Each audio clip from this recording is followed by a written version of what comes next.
Jean-Pierre Avril m'a effectivement proposé de venir témoigner devant vous de ce sujet, innovation et agriculture au cœur du développement durable. Alors c'est avec plaisir que je le fais, je sais qu'on a ici un public très diversifié. Parler d'agriculture et de cette activité économique qui est souvent au cœur de l'actualité, voire de l'actualité médiatique, pour des raisons diverses et variées, et pour autant souvent mal connue de nos concitoyens.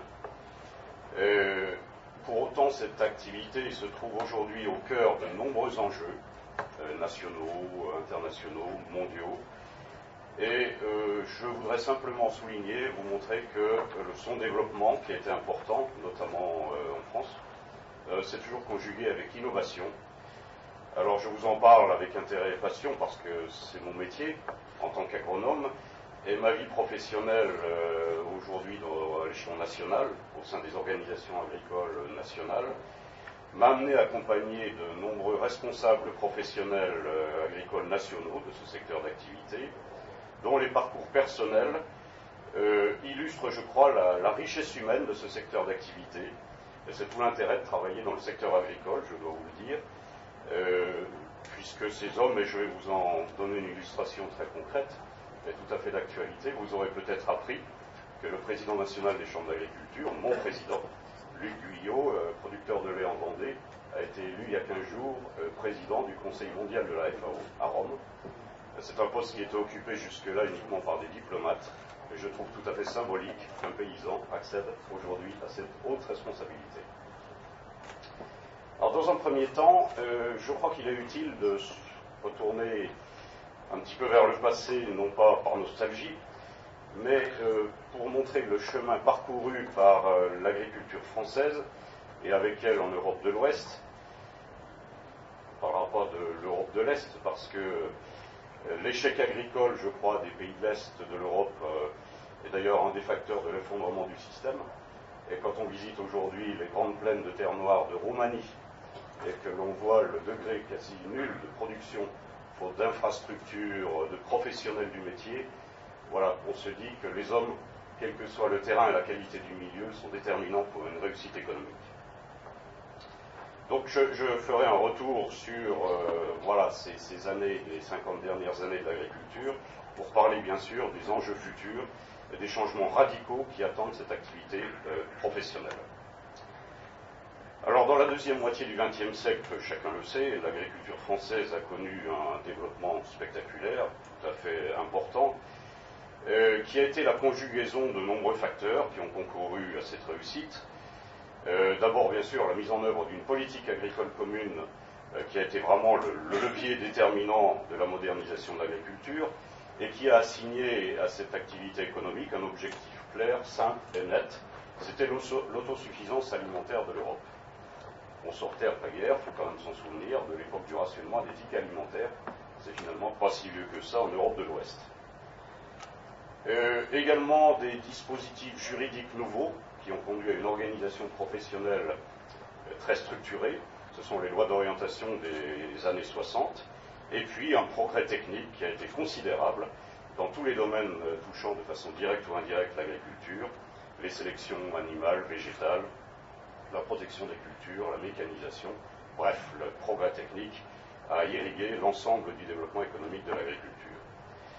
Autour de ça, une génération de jeunes paysans s'est mobilisée sur une vision partagée du progrès. Et cette notion de progrès, aujourd'hui un peu mise à mal, pour des raisons diverses, a quand même été le levain, je crois, du développement de ce secteur économique, et qui a été souvent pour eux synonyme de promotion et d'émancipation sur un plan social, et je crois que ça a concouru de façon très concrète au développement de ce secteur.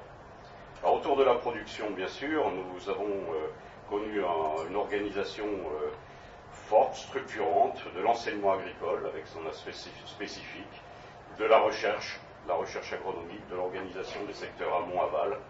Bref, c'est tout un secteur qui s'est auto-organisé, et je pense que de façon un petit peu symétrique, votre département a connu le même processus en matière d'organisation de son secteur agricole, voilà, par une politique foncière nouvelle, une politique d'installation. Je n'oublie pas les innovations qui ont été faites chez vous en matière de financement de l'agriculture, puisque Il y a des responsables agricoles ici qui ont su inventer des dispositifs financiers. Je me souviens qu'on finançait 120% du coût de l'installation, de telle sorte que les agriculteurs disposent d'un volant de trésorerie suffisant pour tenir entre les campagnes de Cannes. Et puis la promotion rurale, tout ça a contribué chez vous, bien sûr, à la structuration de ce secteur, qui est aujourd'hui un secteur important. Alors, ce développement agricole, je dois le souligner, ce n'était pas automatique. C'est ces conditions propices qui ont contribué à cette réussite. Je prendrais presque un contre-exemple qui concerne l'espace rural, c'est la forêt. Si on regarde aujourd'hui ce qui s'est passé en 50 ans dans la filière forestière en métropole, eh bien c'est une filière voilà, où la surface forestière française s'est accrue, la productivité du bois, la production de bois, la croissance annuelle des mètres cubes de bois produits a fortement progressé. Pour autant, le taux de prélèvement, de transformation et de commercialisation du bois en proportion s'est réduit, et nous sommes aujourd'hui importateurs de bois.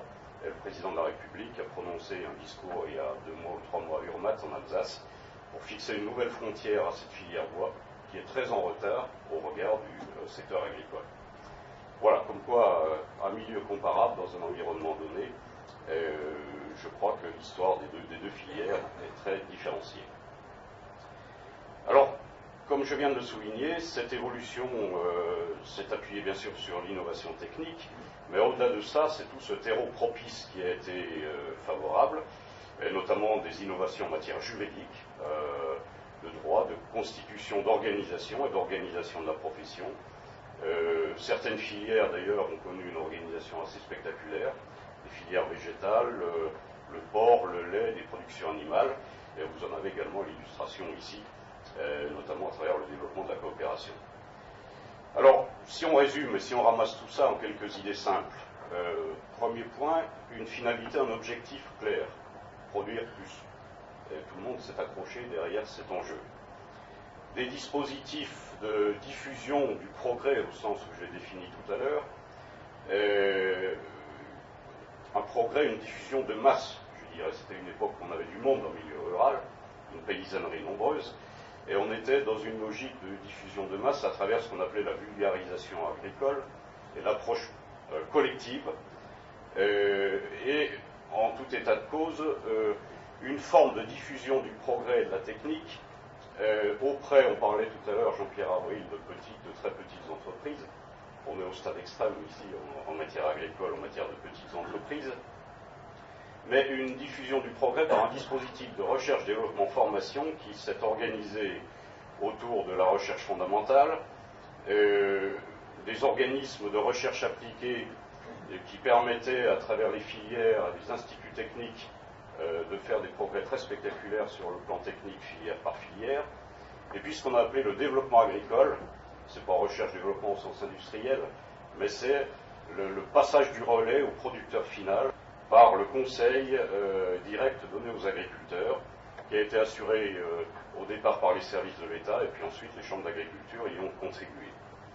Derrière ça, un dispositif financier, qui s'appelle aujourd'hui d'un nom barbare le CASDAR, c'est un compte d'affectation spéciale pour le développement agricole et rural, qui résulte d'une taxe sur les produits agricoles qui alimente un fonds national qui figure dans le budget du ministère de l'Agriculture. Ça s'appelait autrefois l'ANDA, peut-être certains se souviennent, qui représente aujourd'hui une enveloppe budgétaire de 110 millions d'euros, mais qui permettait, si vous voulez, d'assurer ce relais jusque chez le producteur en matière de conseil agricole pour la diffusion du progrès.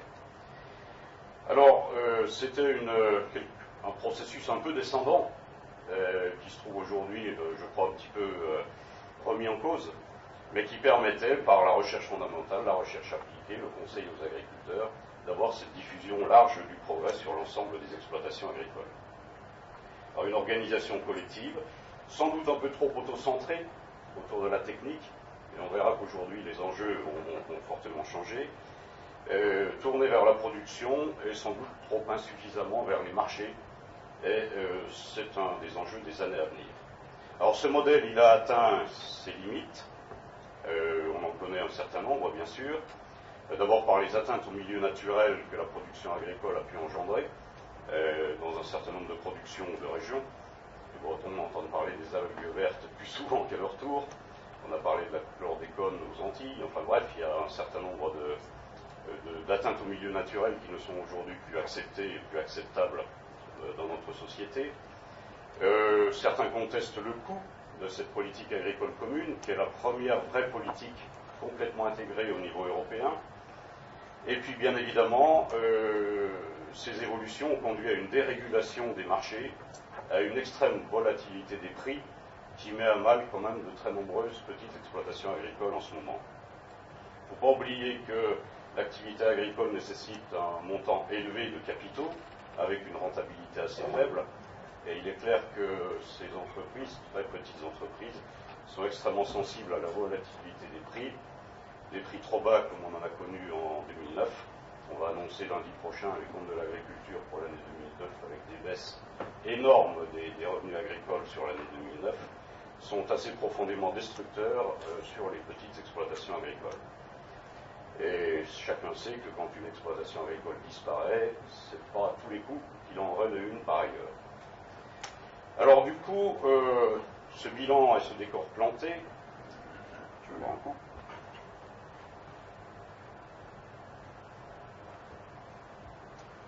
Je voudrais qu'on se tourne vers une vision plus prospective.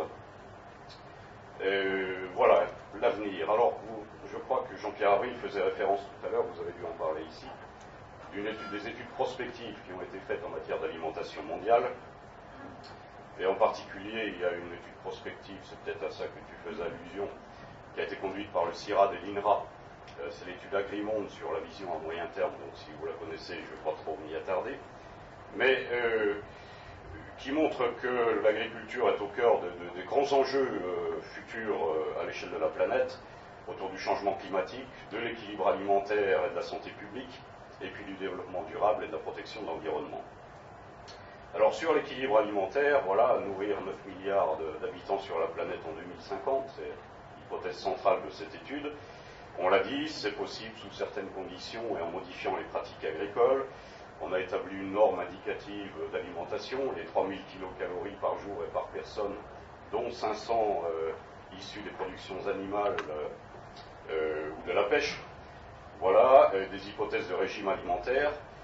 Ce qui suppose quand même un certain nombre de modifications assez radicales en matière d'évolution, parce que si on se tourne autour de cette norme, ça veut dire que dans les pays riches, on modifie le régime alimentaire et qu'on nourrit mieux les régions de la planète qui mangent le moins.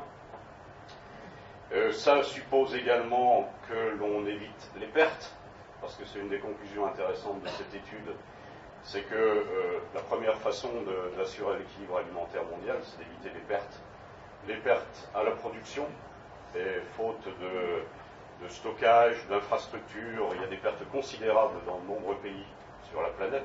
Je ne sais pas si je l'ai dit, mais on estime ces pertes à 30%. Voilà. Et puis les pertes à l'aval, qui sont dans les pays de surabondance, où on fait du gaspillage dans les cantines, on fait du gaspillage dans son frigo en tant que consommateur. Et c'est tout à fait, c'est un des premiers leviers sans doute, de rééquilibrage alimentaire de la planète, c'est de lutter contre les pertes à tous les niveaux, en amont et en aval. Ça, c'est un enjeu très direct par rapport aux thématiques qui vont être abordées aujourd'hui. Quant au sujet de l'alimentation et du régime alimentaire, un des sujets bien sûr qui fera partie de ces journées, c'est également un point important par rapport aux évolutions. Voilà, il ne faut pas seulement voir ça à l'aune de notre alimentation occidentale. Il y a des évolutions très fortes, très bien prises en compte dans cette étude, qui montrent qu'en fonction du développement des pays, le premier stade, c'est déjà de passer à des consommations de calories animales, voilà, alors que dans les pays développés, on est plutôt dans l'optique de réduire la consommation. Voilà. Alors, également, l'enjeu du changement climatique, bien sûr, en ce moment, des responsables mondiaux sont réunis à Copenhague en ce moment même pour parler de la lutte contre le changement climatique. En matière agricole, on est directement impacté, bien évidemment, et de façon très concrète dès aujourd'hui. D'abord sur les productions. Vous avez sans doute entendu que le vignoble français va être profondément affecté parce que le choix des cépages, les techniques de vinification, les caractéristiques des différentes AOC vont devoir évoluer du fait des changements de climat, voilà, et du changement du calendrier des récoltes. Et d'une façon plus générale, il faudra bien évidemment adapter les variétés, la sélection des plantes pour une meilleure adaptation à ces changements climatiques. Un autre sujet par rapport à ça, ça va être la gestion économe de l'eau. L'enjeu de l'eau est bien sûr considérable. Voilà, et la gestion économe de l'eau, c'est un des points qu'on a un petit peu du mal à faire entendre, nous, au plan national, dans le cadre du Grenelle de l'environnement, où l'agriculture a l'image de grands gaspilleurs d'eau. On oublie le cycle d'eau qui passe par la plante et qui retourne dans l'atmosphère. Et ce que nous essayons de démontrer, on n'y arrive pas. C'est qu'il est nécessaire, du coup, du fait de l'irrégularité plus forte de la pluviométrie, c'est d'avoir des capacités de réserve de stockage d'eau, notamment dans le sud et le sud-ouest de la France. Aujourd'hui, il est quasiment impossible de constituer de nouveaux barrages et de nouvelles réserves d'eau, alors même que la condition d'une bonne production agricole, c'est d'amener l'eau au bon moment à la plante. Alors on n'est pas obligé de la gaspiller, il y a des techniques qui permettent de mieux gérer l'eau de façon économe, mais ça demande des investissements techniques importants. Même chose en matière d'énergie, vous allez en parler, la Réunion y travaille, pour l'utilisation de la biomasse, bien sûr, en matière énergétique. Alors l'agriculture peut aussi contribuer à la fixation du carbone, et en particulier autour du sol et de la teneur en humus des sols. Il y a des travaux à l'échelle européenne qui sont conduits là-dessus. Voilà, alors ça c'est le volet alimentaire et les travaux prospectifs qui résultent de cette étude, et je crois que ça ouvre de vastes perspectives par rapport à l'innovation et à la transposition de ces sujets à la production agricole. L'autre dimension, bien sûr, parmi les enjeux nouveaux, développement durable et la protection de l'environnement, c'est tout le sujet de la biodiversité et de la préservation du patrimoine naturel. Je sais qu'on y travaille ici activement également. Le Grenelle de l'environnement est en train de mettre en place ce que l'on appelle les trames vertes, c'est-à-dire des continuums naturels pour permettre aux espèces animales et végétales, voilà, de diffuser et de se préserver. Notre crainte, c'est que ce soit parfois une approche un peu technocratique, et notre souci, c'est de veiller à la bonne articulation entre l'activité économique et la protection des milieux. Ça nous paraît possible, à condition de ne pas en avoir des visions trop caricaturales ou technocratiques. Autre sujet, enjeu important pour l'avenir, c'est la protection des terres agricoles. Dieu sait que c'est un sujet qui vous concerne ici, du fait de l'urbanisation et de l'artificialisation des milieux. Moi j'ai une théorie qui m'amène à penser que c'est un sujet qui implique beaucoup les collectivités territoriales, et j'en parle assez souvent avec les responsables des grandes métropoles urbaines. Je considère, en tout cas métropole, je ne sais pas comment vous le voyez ici, c'est que on fait une approche trop foncière et préservation du foncier. C'est utile, c'est indispensable, les documents d'urbanisme, la protection du foncier, mais je considère qu'on oublie que pour freiner l'extension de l'urbanisation, c'est pas du terrain agricole ou naturel vierge en attente d'urbanisation, ce qui n'est pas urbanisé, c'est le support d'une activité économique. Et c'est d'abord, on doit tout autant que la protection des zones agricoles et des terrains agricoles, avoir une approche économique de cette protection. Je le vois très bien en Île-de-France. En Île-de-France, vous aviez une ceinture maraîchère, des maraîchers, des arboriculteurs. Ces filières ont été mal organisées, enfin insuffisamment organisées, je ne veux pas être trop radical, pardonnez-moi, insuffisamment organisées. On n'a pas su assurer une rentabilité de ces entreprises agricoles, et du coup, bien sûr, face à la pression foncière, elles ont reculé. Donc je considère qu'on doit avoir un modèle d'agriculture périurbain qui assure un revenu satisfaisant et suffisant aux exploitations agricoles, et que c'est ça la vraie clé de la protection des espaces agricoles par rapport à l'urbanisation. Traiter de protection d'espaces agricoles sans parler d'économie agricole est trop simplificateur et insuffisamment efficace. Voilà, je vous développe un peu ma théorie là-dessus. C'est applicable à de nombreuses zones d'ailleurs, que ce soit zone périurbaine, zone littorale, et je dirais même dans des zones protégées, espaces naturels.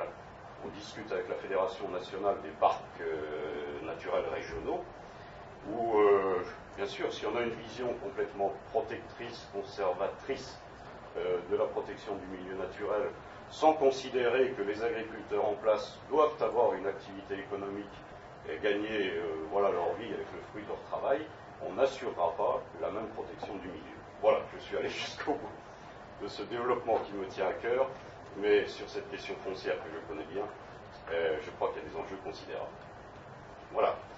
Alors par rapport à ça, la protection du milieu naturel,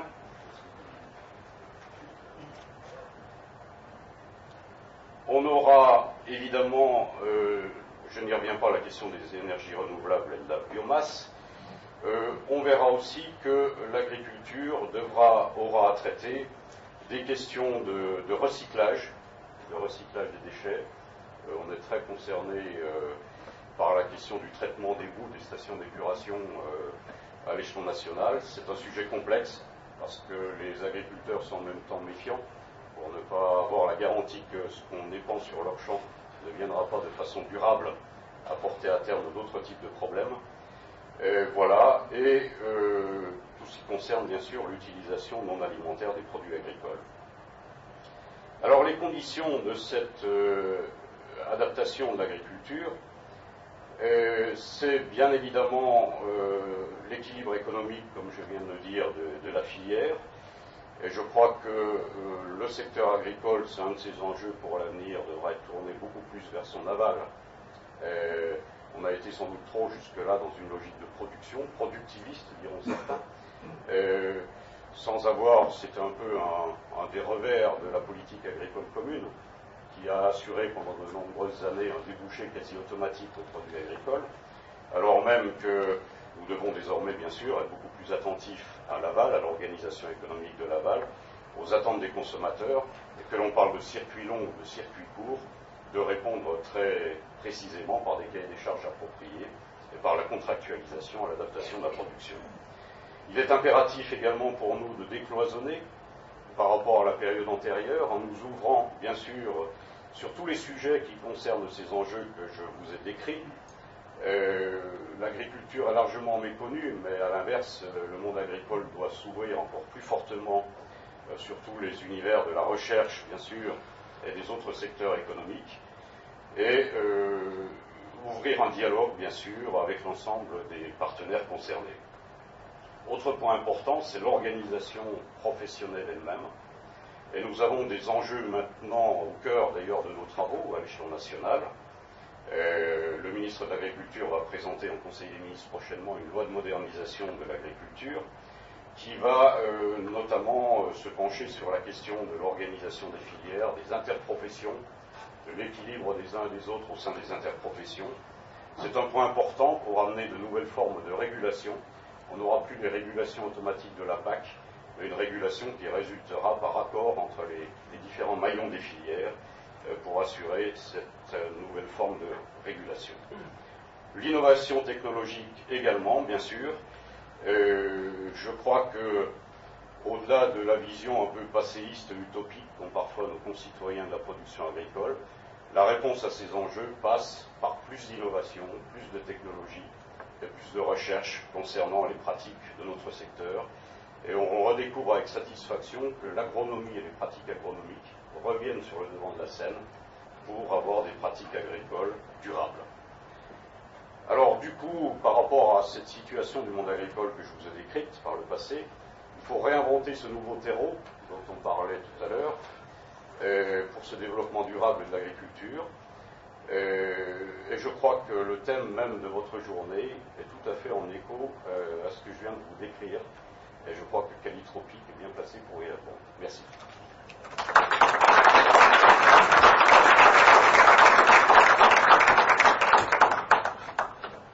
Merci Monsieur Beau. Ce que je vous propose, on va réserver des questions de la salle à juste après le deuxième intervenant, que je vais appeler maintenant.